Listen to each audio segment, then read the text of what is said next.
Hey guys, I'm currently watching the mainstream media's coverage of the Breonna Taylor situation, and I can't help but to notice some parallels that the corporate legacy media is overlooking. Breonna Taylor's ex was offered a plea deal to say she was part of a, quote, crime syndicate, family's attorney says. For months, as Breonna Taylor has risen to nationwide prominence as a symbol of racial injustice and police impunity, her name uttered by crowds of demonstrators and top politicians, her face appearing on banners, basketball jerseys, and magazine covers. Louisville prosecutors have continued to prosecute her ex-boyfriend, whose suspected drug trafficking led police to raid her apartment and fatally shoot her. Taylor's family and lawyers have insisted she had nothing to do with Jamarcus Glover's alleged crimes. With little evidence against her and no previous criminal record, they say she was only pulled into the case through her ties to Glover, whom she had cut off before her killing. Yet, in July, Louisville prosecutors worked up a draft of a plea bargain with this offer for Glover. If the two-time convict said Taylor had participated in his organized crime syndicate, according to court records first reported by WDRB television on Monday, he could see a possible 10-year prison sentence turn into only probation. And the world is mortified. Except this is the exact kind of offer Weissman made to the Russian oligarch. You remember when Weissman came to the oligarch Deripaska at the beginning of the Mueller investigation and offered Deripaska that, according to a defense memo recounting Weissman's contacts, the prosecutor claimed the Mueller team could resolve the Furtas case in Chicago, and neither the DOJ nor the Chicago U.S. Attorney's Office could interfere with or prevent a solution, including withdrawing all charges. The complete dropping of the proceedings was doubtless on the table. This is the exact offer that the Mueller team made to Manafort. And let's remember what happened to Manafort when he refused to play ball. They didn't just go after every aspect of his life. They put him in solitary confinement. And then after 3 months of solitary, when he didn't break, the plea bargain was withdrawn. So not only was this man's sentence played with, but they locked him in solitary confinement for 3 months for not saying what they wanted him to say on his plea bargain. And yet, the world was oddly silent for Paul Manafort. And believe me, you're not sorry for a millionaire rich guy that got caught doing some dirty dealings in Ukraine and was railroaded. Fine. But the truth is, what I was trying to say back during this time, you're not only turning a blind eye to this man's injustice, you're turning a blind eye to thousands of Americans that this is being done to. This is only shining a light on a practice that's being done in our federal judicial system. Our federal system is broken. When I've been covering the Flynn situation, the reason why the judge is tripping about Flynn signing a guilty plea that he knew he was not guilty for, the National Association of Defense Lawyers got together and penned an argument in favor of Flynn's position. And they wrote this to Judge Sullivan saying he cannot assault that. Defendants come in and assert innocent, and then later, through a series of plea bargains, admit to culpability, many times for things that they didn't do, but things that help the federal prosecutors seal the entirety of the case together. And if you don't believe me, well, right here it is. And I'll put it down in the comments section below, along with all of my show notes, as I always try to do. Amicus Curiae brief of the National Association of Criminal Defense Lawyers in support of defendant Michael T. Flynn. Let's just look at the table of contents and see what they're saying. Argument. The federal justice system is a system of pleas. Innocent defendants can face strong institutional pressures to plead guilty. The prosecutor's arsenal of sentencing tactics creates a trial penalty. Defendants face significant pressure to accept a plea offer even while maintaining their innocence. A legally innocent person who nonetheless pleads guilty to a federal crime does not thereby commit criminal contempt of court. Perjury is not a contempt of court. Even if perjury did constitute contempt of court, the rationale for that would not reach a defendant who pleads guilty, though he believes himself to be legally innocent. But my point is, nobody said anything when the National Association of Defense Lawyers spoke out in defense of what they were doing to Michael Flynn, using plea bargaining as a weapon, using sentence disparity as a weapon. It is a foundation of how their system works. It's a matter of putting everybody on a criminal conspiracy and getting them to testify against each other. This is the criminal conspiracy racket that they've used over and over and over again. Sidney Powell has written books about this. This is a known prosecutorial misconduct that is done every day to regular people. With Breonna Taylor, this is disgusting. And the fact that they would try to do this is disgusting. No less disgusting than the thousands of people that they've already done this to in the United States of America. And it doesn't matter the color of your skin or the situation that you were in. Hell, they can seize your property off of strictly an accusation. They can upload stuff to your computer and then come arrest you for it. In my episode I did about the Twitter hack, I noted that Ken.com was one of the very few people that were asking the correct questions about the entire situation. He pointed out that hackers had access to a God mode feature that has full control and editing power of all accounts. True, because they were able to change posts from all of those highly classified individuals' accounts at the same time. He noted that this was most likely an NSA backdoor. He went on to say, what does the Twitter hack reveal? There are government backdoors with God mode, full editing power for every account and every message. Evidence from email, smartphones, social media is no longer reliable in court because it can be edited. Backdoors can be used as seen today. That day he pointed out that Twitter and the government were most likely getting their story straight, and he called on people to try to get their representatives involved. But of course all that fell on faint ears. One thing that he did say, though, that I know sparks fear into many of those people who were hacked that day's heart. He said, it's highly likely that a vast amount of private Twitter messages have been copied and are now in the possession of those who want to expose the corruption of the abusers of power and reveal the truth to the world. Stay tuned. And I know a lot of people may disagree with Kim.com on many things. He is, just like everything else, one piece of information that I put into the larger mosaic of understanding that I have. But back to the Washington Post article. The same judge panel that just let Hillary Clinton off of her en banc where she was supposed to have to go and testify is the same court that just denied Flynn's mandamus. The entire justice system is broken. Prosecutors have more power than judges. Judges are nothing more than politicians in robes. And politicians are nothing more than lobbyists. And lobbyists are just mobsters. Mobsters that represent the families. That's the system. That's how it works. Innocent people go to jail every day based off of the combined testimony of other witnesses on their conspiracy. This is the justice system that we live in. It is a non-justice justice system. So please humbly allow me to show you an article from the same corporate media, Bezos, CIA-owned rag, talking about this issue in May of 2020. In regards to General Flynn, and nobody wanted to listen.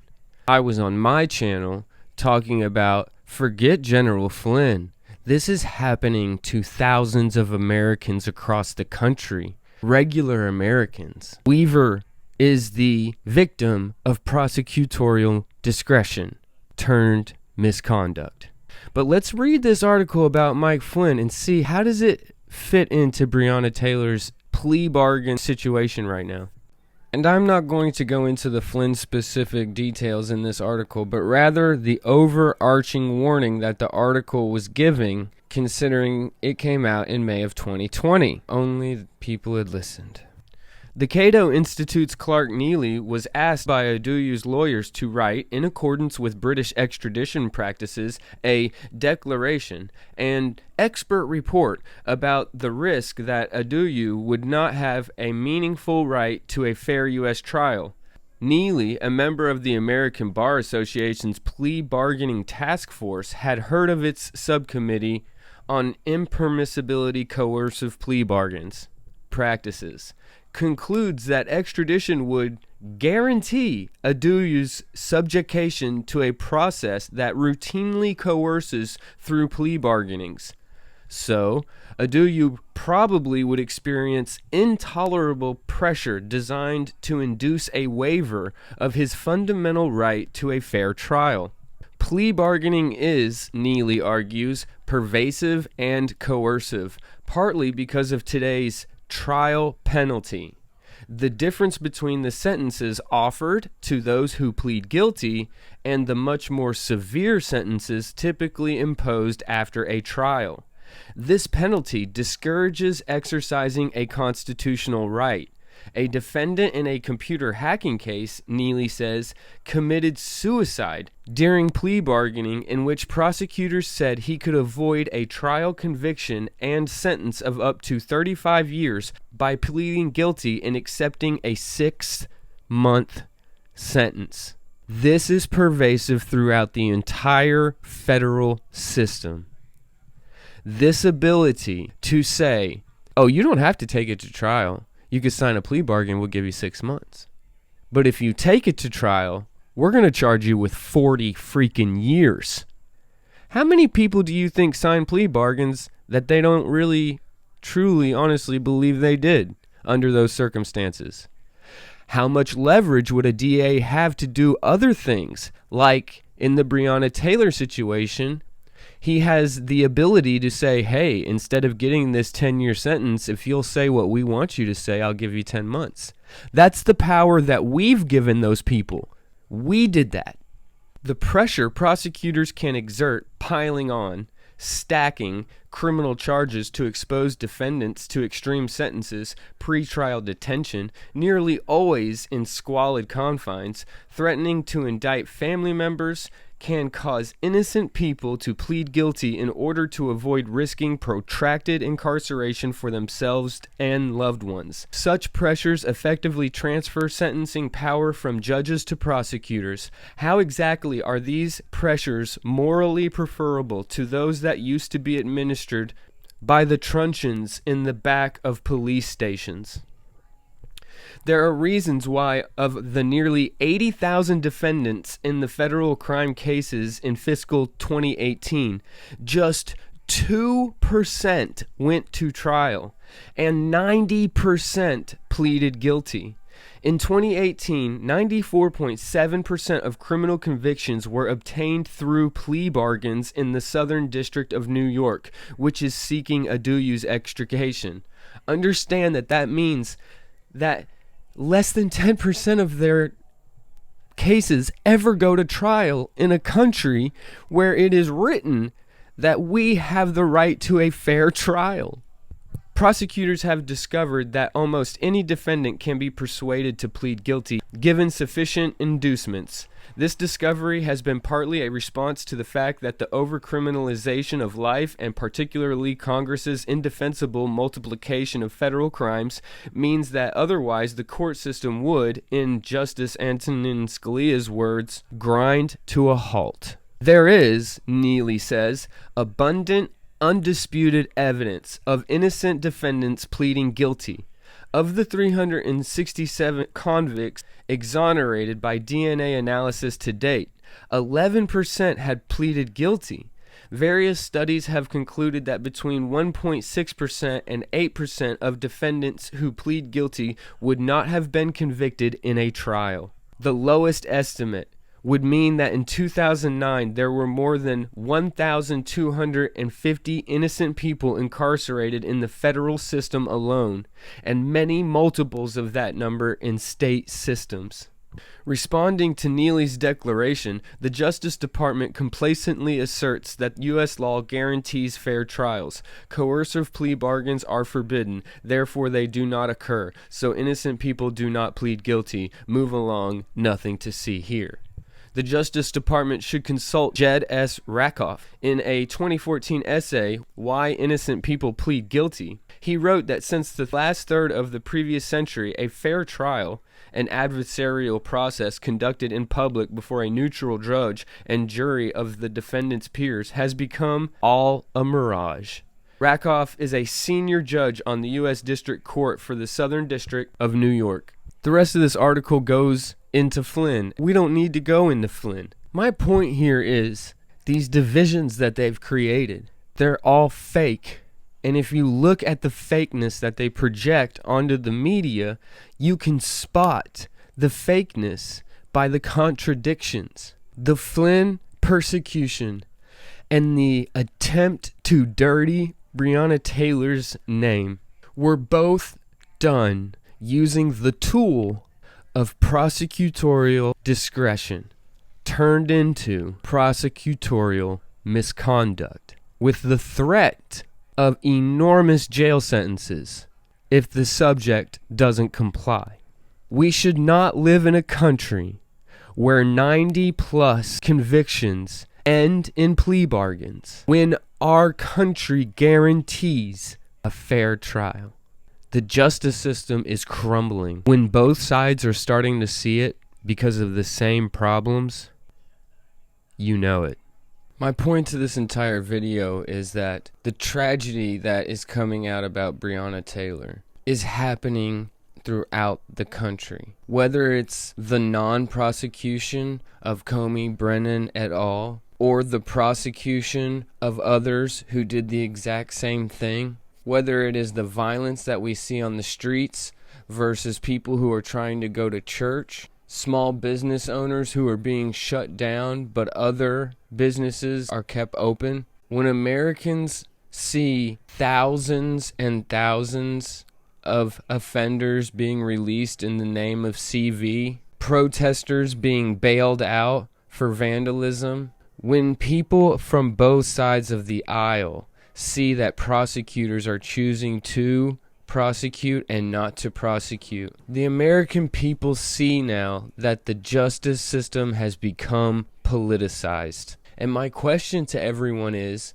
what do we do now? When we no longer have faith in our justice system, God has already been removed. And now they're removing the justice system. And it's these same bureaucrats doing it. And judges, they're bureaucrats. They're political players and they're bureaucrats. Alright guys, I'm going to make another quick episode tonight and I'll probably drop it later on. Thank you so much for any support you guys throw my way. I've now had 2 separate donors. I'm not going to put your all's names out there, but thank you so much for supporting me. And you guys continue to support the channels that you enjoy. The truther channels that are small or big that are trying to get the real truth out there, we're not getting paid by YouTube. In a time like this, you have to support the people that you like. And in that vein, I wanted to tell a story also before we get off of here. My car has had a slow leak in it for about a week now. And I took it down to a local service center close to my house because usually I go to this other place. I've been loyal there for a very long time, but I just needed the tire plugged. So I go into the service center, and it's a local service center. It's filled, packed with people. I'm not going to put the name out there. Nobody wearing masks. And within a very short time, we got to discussing the state of the world and politics. And I have to tell you guys, I was severely heartened when I left that mechanic. The people there were wide awake, and they were boomers, Gen Xers, and they were millennials, and they crossed all socioeconomic platforms. I ended up leaving there. He plugged my tire for free, and I will be going back there because I will support businesses that I agree with now, and I will not support businesses I don't. Anyways, guys, like, share, sub the channel. Love you guys. Talk to y'all soon.